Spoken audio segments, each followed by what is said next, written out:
Kale bwebale nnyo genda maaso n'okuba ng'otwegattako kansuubira oli bulungi Beaver Organic Access Building Lubaga Road kw'osinzira dokita agenda kuba kujjanjaba bulungi nnyo.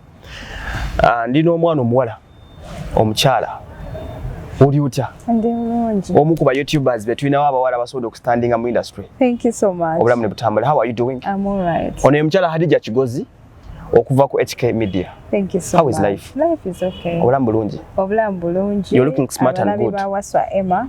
Thank you so much. Abalabi bawaswa Emma, I'm super excited okubeerako ku eno channel. Okay. It's an international channel. Let's linda baluzungu lwelero yite. Byonna bitambula.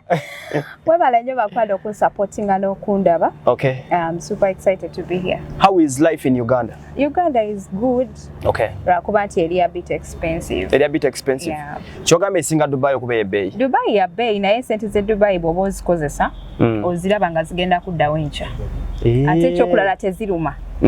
Oba ziba zijja kudda. Ng'ozispendingira eri. Naye ekyobola omuntu ali eri okusindikira omuntu ali eno sente awulira obulumi. Oba bwe zikyuka ne zidda mu zeena ate zifaanana nga nnyingi nnyo. Olabanga ennyingi ennyo. Olabanga ennyingi nnyo omuntu amuwa sente nnyingi ennyo naye notamanyi ekiri wano eno ku ground nti buli kimu kiri expensive. Bw'oba ogaba eri nusu kikumi ekyeri olabanga it's peanut. Olabanga it's peanut. Naye kati bwe zikyuka ne zidda mu ze Uganda mitwalo 10. N'owulira ddala nga zikusimba. Owulira ddala nga mbutuufu you're giving something big. Ate notamanya nti wano bw'okozesa emitwalo 10 tezimala dakika 2 nga tezinaba. Zigenda mangu however much ne value yazo ntono. Ogenda otulanga emitwalo 10 tegina kye gikola kiri awo. Kikyusa bulamu bwa muntu. Anyway, kantandikire mu ange n'ennyini like a girl and a YouTuber. Abawala mufunye obuzibu amanyi mu industry eno. Okitegeera. How are you doing it okubanga oyimiridde 20,000 subscribers kwebali? Okay. Bla bla n'ebisigadde. How are you doing it? Teopanyo level nene. It's been hard work. Nkoze nnyo n'amaanyi. Whereby nti Dubai si byangu. Tosobola kumala gatambuza kamera nga mwe mukola ne Uganda. Yes. Okitegeera. Si buli kifo nti kituukikako.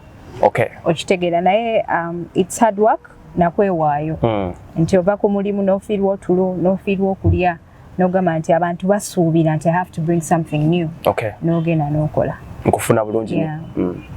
So kati mu mbeera ng'eyo ngezezaako okukikwasaganya paka ate wendabye nga ntuuka ne Uganda ate nawo ne nkikubirawo. Should I ask you something? Yeah. Obadde eri ng'okola ng'onoonya content. Okudda e Kampala olabye enjawulo ki? Wakati okubanga omunoonyeze nnyo okumunoonyeze niwe wasinga okuba wangu. Wasinga okubeera wangu nti Uganda is home. Yes. Okitegeera but Dubai is a foreign land. It's a hot cake. A hot cake. Yeah, it's a hot cake. Naye wano eno Uganda is home. Ate ekyokulala Uganda like it's a journey. Nti wodda wano eno you need to start from scratch. Otandika butokoza abantu wano eno babeera tebakumanyi. Okay. Then ekirala like we're comparing really Dubai is far better. Far better. Yeah, far better. Content wise? Content wise, era wembeera nga nfunye content. So mba nsobola okikuba. Ogenda ku Dubai okukola. We hope abasinga abagenda Dubai abeera bagenze ku business. Ofunudde ekirozo nga katandikire eno nkole waka. Owa media. Nali already in China. Okay. Naye nali ndi busy. Nkyali mulaavu nga ndi distracted so when namala okuva mulaavu naye nkula ebirowoozo ne ngamba now it's time for me to start this media. Wasomako media nga faabamu? Nedda mukwano, it's just talent. Nesanga nga nange ndi mukikola. Okay. Nti nakeera ku makya omusaala gwange ogwasooka from the job I got ne ngamba let me buy myself a small camera ntandikira awo. As a girl ng'ocompetinga n'abasajja kuba wano abawala temulabise nnyo ku social media okujjako nnaku zino mutandise okuvaayo wano e Uganda. Challenge ebadde ng'etya wano eno just audience wise what sharing audience yemu fenna? Yeah, to sharing audience yemu fenna naye just kiriwo nti abantu olina kubamanyiiza ne bategeera ekituufu ddala ky'oliko. Bw'osigala ne confusion y'okubeera nti no bakumanyidde obawabye Dubai ate oli Uganda like they are not settled. Like kuwa matu. Okay. Naye olina just kusalawo n'ogamba nti kati nina kuweereza kino oba ndi mu stories oba ndi mu entertainment oba nkola byonna. So kati just kwe positioninga. Nodda mu kifo ekituufu. Yeah, kyendaba kyekibulawo. okumanya exactly how could you manage time of working and time of shooting in Uganda?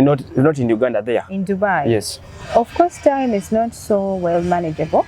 Naye kwegamba kusacrificinga. Yes. Whereby nti okomawo ekirungo okooye ate nga tulina kyogenda kuteeka ku channel kwegamba n'olabanga mbutuufu olina demand. Nga gwe kenyini olina okugenda n'onywayo ka Red Bull. Okay. Ogenda okikube. Ogenda onoonye content. Nkufuna bulungi nnyo. Yeah. So there's something I want to know. Go already to Dubai. Can you, besides ebya content, can you tell me life in Dubai? Life in Dubai, anti kati life ya mirundi mingi buli muntu alina choices ezize, personal choices. Abantu bangi bakola ebintu ebyenjawulo. Okay. N'emirimu egy'enjawulo e Dubai. So choice gy'olina gwe ng'omuntu gy'osalawo gy'otaking. Oyinza okugamba nti Hadija saagala kukola kanyimirirewo ku YouTube channel yange ngifiireko. That is what you want. Kati omuntu omulala ayinza okugamba nti nze sigenda genda kola mirimu ginene egya bulijjo kangende neeye. So it depends. It's a personal choice. Like emirimu e Dubai osalawo obusazi. Okusinziira ku needs z'olina. Lwaki ennaku zino going to Dubai looks like a curse? Oli agamba ogenda Dubai wedde. Sinnaba kiwulira. Kuba focus nze njirabye nnyo ku baana. Abasinga naffe kuba tukwatagana ebitwala eweeru sometimes nobayambako okubatambuza. Naye abazadde kati balina gundi ekifaananyi ekibi kye balaba ku Dubai. Mugenda ku ssente kuzispendinga, mubeera mukola nga muspendinga ssente temusavinga. Okay. Kivudde ku ki?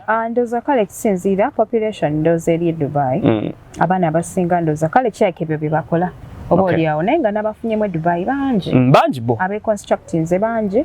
Naye era n'abejajaamira of course nabo weebali. Okitegeera. So kati ndowooza era mubeeramu omuntu omu n'avumaganya abasigadde. Yes. That's what I think. Waliwo kentera okuwulira. Bannayuganda bangi still they are suffering. Batyo tuga nti bava eno n'agenda n'atuuka eri talina wakusula abadde amugina mu receiving amufeze. Ezo gundi okamiza cross nazo? Yeah, kamiza cross nazo naye nga sinaba kunenya ba agents ngenda kusooka nenya abaana. Nti bino ebintu tubeerako ku channel nga tubyogera bw'oba tonagenda Dubai kola research. Njikole ntya? Kola research yensonga kulwaki zino media weeziri. Yensonga kulwaki wendi. Okay. Okitegeera. Ne ba bloggers abalala mbalabye bavuddeyo bazze banisa ebizibu by'abaana bali e Dubai. Ne mubeera nga mubitegeera. So from other people's experience, definitely you know what to do. Yes. Okitegeera togera ku makyo okuba ofunye excitement nti ngenda kugenda Dubai n'oyambala bwambazi fanti just ngenda. Kuba ennyonyi nyangu. You have a right okubuuza agent wo akutwala nti what am I going to do? Okay. Oba mukambwa atya oba atya, you have a right. Ekyokulala mumanyi amateeka. Dubai erina amateeka. Gakola? Yeah, amateeka gakola Dubai. Nti tokkiriza kusafaringa nga amateeka wegali. Yes. Genda paka kuleba wedduukirire wekubira enduulu. Okitegeera. Okay. Manya kiki ky'oteekeddwa okukola nti bwe mbeera ngenda okufuna omulimu nina okugenda nga ndi ku employment visa. Ate nga mpulira bagati bazigaba wane Kampala. Bagendera ku visit visa. No, ogendera ku visit visa naye manya emitendera mwolina okugendera ku mulimu. Sintino omuntu agenda kusangaawo akugamba nti jangu nkutwala okole ngenda kukolera visa oluvannyuma no. Olina okusooka n'otegeera amateeka g'omulimu nti omuntu okugenda okukola alina okubeera nga alina employment visa bwe kiti ne bwe kiti ebyo byonna ebintu obiteeka mu bwongo. Togenda kumala gamba nti ala kyakubiri. Bakwana tewaliyo omulimu gwa bwereere, tewaliyo kintu kya bwereere. Bakugambye nti jangu tukutwala Dubai lete emitwalo 5. Waliyo ennyonyi y'emitwalo 5. Muli basiru. Oshegeera. Abaana bakwasa obusu. Babagambye teri ennyonyi ya mitwalo 5. Erina kuba basi. Sweetheart, teriyo kintu kya bwereere. Okitegeera. Teriyo kintu kya bwereere. Omuntu akugambye nti no jangu tubatwala Dubai tubatwala ku bwereere. Kuki? Ngakutwala ngani era gw'ofuniramu wa. Yamwe abatuuka e Dubai ne mufuna ebizibu ate ne mutandika okukola ki? Okujja ku social media ne mukaaba amazima. Ntera okulya ba agents abadduka ku baana e Dubai. What is the main cause ba agents abo kubaddukako? Kiva ku ki? Kyolina okumanya nti e Dubai buli omu yeeyiya. Kyenjagala abaana bategeere. Nti akola koko ku Speed Express Tours and Travels n'afuna experience enkyagenda kugulawo Tours and Travels eyiye. Okitegera gavumenti nze ntwala abaana e Bulaaya nti nze nkola visa kuba afunye ka experience akatini. Okitegera so kati e Dubai buli omu yeeyi omwana agenda kugenda afuna omulimu gumu akakadde kamu atuuseeyo ategedde nti omuntu omuleetera ku visit visa n'omutuusa bwoti ne bwoti agenda tandika kweyiiya alange gavumenti nze nina agency ereeta abaana so you should be careful. That's what I can say. Do you recommend in Dubai? No guy can recommend this one. To do what? But recommending ono kala agezako baleta. Agezako baleta. Kubanga very many want to go there. Of course banji bagenda. Naye the best way to go nze ngamba walifunye sente ne wetwala ku visit visa. Nobeera mu kujju n'onoonya omulimu ogufuna emirimu gyegiri. Ntera okulyako ku scenario nti bannayuganda bangi bali ku street bebaka ku street batuula nkubira mu kifaananyi ekyo. Waliyo show gye twakolako omunina show bagita pokopoko twogera ku bigenda maaso mu Dubai twali twogera ku baana abo etwasanga Buzibu gye bali babusulamu olw'ebizibu ebimu ebyenjawulo ba agent yandeeta ate nansuula ba nadduka mu kiyumba kati edduuka otya mu kiyumba nga tomanyi gy'olaga toyina passport toyina bikwogerako abaana bakadama bannaye mwebereremu nkufuna soko malo kunoonya ku information eri ebweru at least gendo be passport yodduke nayo okitegeera bakwate ngorede olina ekikwogerako naye passport zammwe zibeereyo bakama bamwe ne zivundireeyo ne bazookya nojja eno n'obonaabona toyina kikwogerako olimu n'ogenda mu overstay mukamawo nakusaza namu nga tomanyi okitegeera naye bw'obeera nga olina ekikwogerako kibeera kyanjawulo olina okuyambibwa kugamba ofuna okuyambibwa ofuna entandikwa oli ne wa counseling nga you can exit n'ofuluma n'omala n'odda. Walabye mpulira bano abaana bamu nasiro gye nagisema ennaku nga bbiri oli ng'alimbalimba bazadde b'embu baamuwaapa twageza okukola story nga yeewambye ebintu by'okwewamba ebyo lwaki abaana babikolakola byabadde Dubai iyisemu story nga sinnabagira family nze yantuukiridde asagitaddeyo nze family yantuukire basi siteeka buli story omwana ne yeebuzaabuza tugenda okukola save ng'omwana yeewambyemu kayagala abazadde bamusindikire akakadde kyekyo kyakugamba nti no e Dubai buli omu yeeyiya buli omu alina choices ezize buli omu alina engeri gy'akolamu business so kati oyinza okusaga ng'oba girlfriend yammenye omutima anoonya sente zaamuwakole birthday omanyi ng'abakazi naffe tubateeka ku pressure so kati buli omu yeeyiya mu ngeri ye. Life in Dubai about abantu ennaku zino ntera okulaba ku mutimbagano mpulira ono awasa gundi abaana nga bayitidde olw'engogo kubazinnika nabe mu ne Dubai gye biri oba kisiibo kiki oba kisiibo buli omu mpulira oba okendezaako ku efujjo wobeera n'omuntu akufuga efujjo likendeera okula naye nga abeewasizza Dubai balabye ettaala Dubai si kyangu okufuna musajja kuba buli musajja ali e Dubai alina omukyala e Uganda ate mugezi so si kyangu okufuna omusajja so kati bw'oŋŋamba nti abaana bayitiridde okwewasa ate nga beewasiza Dubai balabye ettaala bafunye okusaasirwa ku mutima okusaasirwa kubeewa Katonda. You decided to come back to Uganda. Are you willing to go back? Of course I'm going back definitely. To Dubai? Lwaki si Kampala kusigalawo? Lwaki nsigala e Kampala? N'obeeramu nga ffe otigibeeramu. Omanyi ffe Uganda yaffe n'ebigirimu.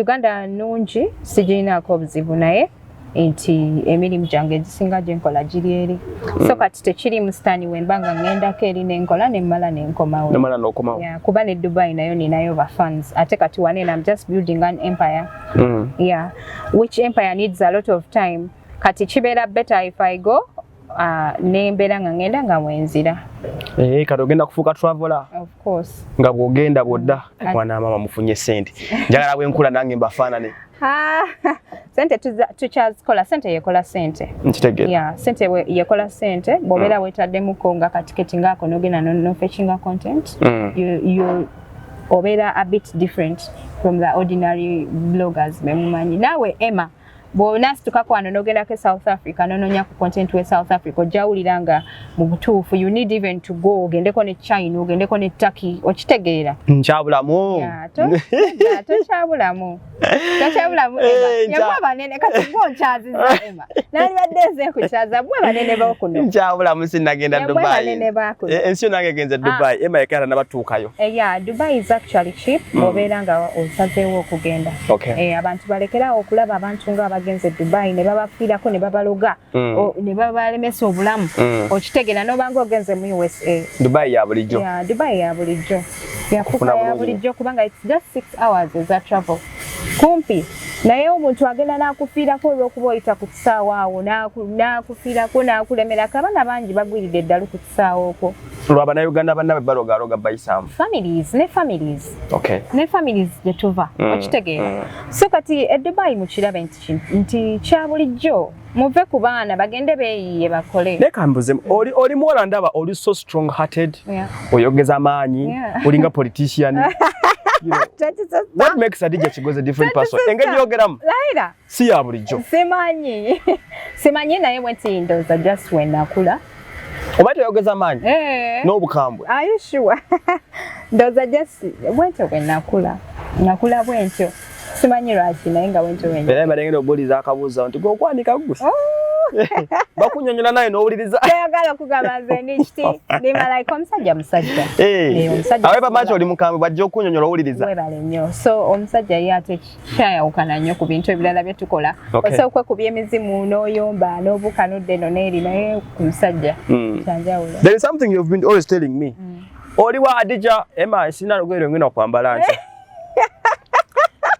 okulabika obulungi lwaki okyagala nnyo ekyo ekintu okulabika obulungi like buli muntu kyammanyiddemu saawa binanza olukukubira essimu Hadija tugendeko wano Emma linasooka endoozi bye ngenda okwambala kuba kiri very important n'ekirala twagala nnyo like ba enemies baffe buli walowooza nti ogenda kuvaayo ng'olabika mu ngeri ya njawulo buli wovaayo ng'ate ng'oli mulala naye kimuleetera okutya mu mutima n'ateeka wansi ebikola so kati abakyala bonna gye muli mbajjukiza nti okulabika obulungi mukyeteekemu oba olina oba tolina kifuka ekitundu ku bulamu bwo kirina okubeerawo babeerayo nga batulaba ensi yo nebeekulaba babeerayo nga batulaba abatatwagala era buli bwakulaba ng'olabika bulungi abeera awulira nga ayagala nakkaaba oba omumalamu olabika olina gw'okuba effubo oba omumalamu amaanyi so it doesn't matter oba walidde oba tewalidde ka lipstick kalina okubaako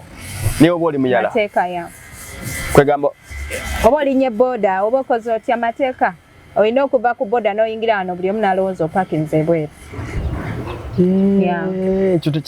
abamu kyetana bakuyiga kyo kirina okubeerawo olina okuyingira buli omu n'atya nagamba bamala kulaba nga ofuluma naye nange obakankanyizaamuko yani omwana Hadija obulamu olina engeri gy'obukwatamu yakinamagye of course kubanga obulamu buno obulaba bw'obeera tobukwasiza maanyi buyinza okufuukira ekizibu omaliriza oli depressed abalabe bano balina engeri gye batudepressinga ne batwonoonera obulamu ezo bad energy ziri ku Facebook okwo bad comments zonna n'ozitulamu n'ozisomamu noga mu butuufu ekikemedia teyina gyeraga so you have to be strong. How do you stand or do we stand ebintu nga bad energies ezo ffe twazimanyira obuvuma nenkuwemula kastonziri ompa nkuddiza sikulinda mwe mukikola mutya the thing is that bad energy is just bad energy bw'obeera nga siggongulira emmere gyende tomanyi kyenalidde ondabye ku social media nkuba akawero okitegeera tolina kyoŋŋamba kaludde mugalo nemerwa ku bulamu bwo ozaalibwa mu family y'abaana bameka balaye Emma tetsusa nnyo family y'abaana bangi the fact nti ndi muwala musiraamu definitely my father is a Hajj. He's a Hajj. Yeah, he's a Hajj. Okay. So we are many. Tuli bangi. Gwe bw'olabirira bali bameka? Bendabirira baganda bange oba ne bababo abaana bange? Yes. Abaana nina bangi ababaganda bange abaana nina bangi abange abaana nina bangi nnyo nkufuna bulungi nnyo. Yeah. So at some point mpenzi obuuza Hadija Kigozi, is she married? You know, Kiki ekigenda mu maaso awo? Kuba ekikazi kirungi nnyo. Tukusuubira okuba n'omusajja. Okuba n'omusajja tekitegeeza nti oli mufumbo. Naye ng'obufumbo bujja kujja inshallah. Okay. Where do we see HK Media and your career? And my career? Mugirabe ng'egenda mu maaso. Era gwe nagisuubira ozikira oswadde. Mugirabe ng'egenda mu maaso kubanga teri zikiza. Nothing is teri kuzikiza. Okay. Bulamu nga weebuli. Content omunoonyeeza otya ennaku zino e Kampala? Akooyeza atya? Ankooyezaamuko lwa nsonga nti oba tomanyi bantu kiki kye baagala.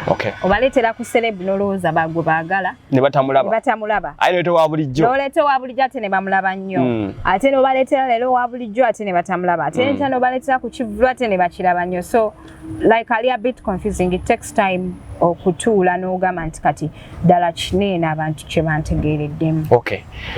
In this media of ours, YouTube, abana corporation ntono. Ebikutambulidde biti abana nga corporation zenna batewera wano e Kampala. Corporation. Bakwataganye naawe?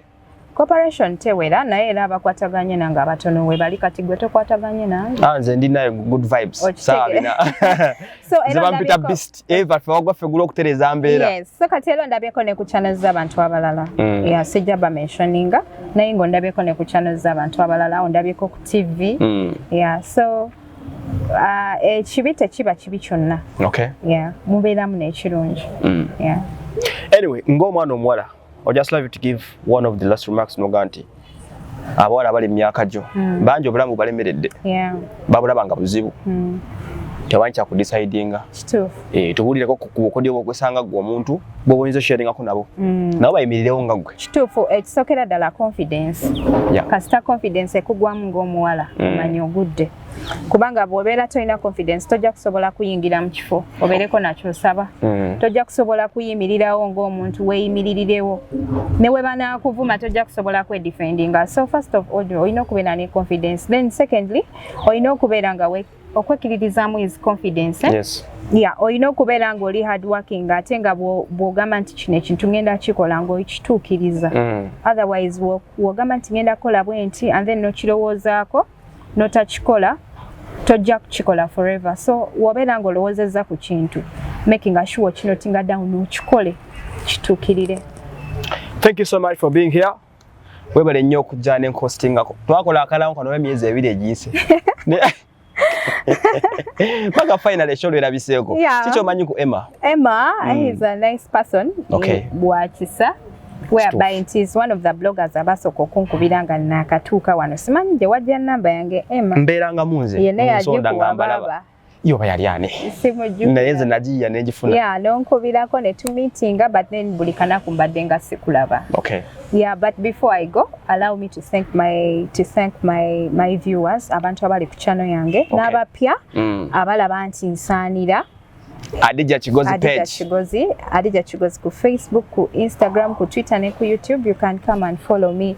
Then njagala okwogerako okutumirako ku ba sponsors bange. Okay, bayisewo, no problem. Beba nyimirizaawo aba Speed Express Tours and Travel. Mbalaba balanga nnyo bakola ki? But bakola visa ezitwala abantu e Dubai. Babukinga ticket era naye wona abeera ogenda.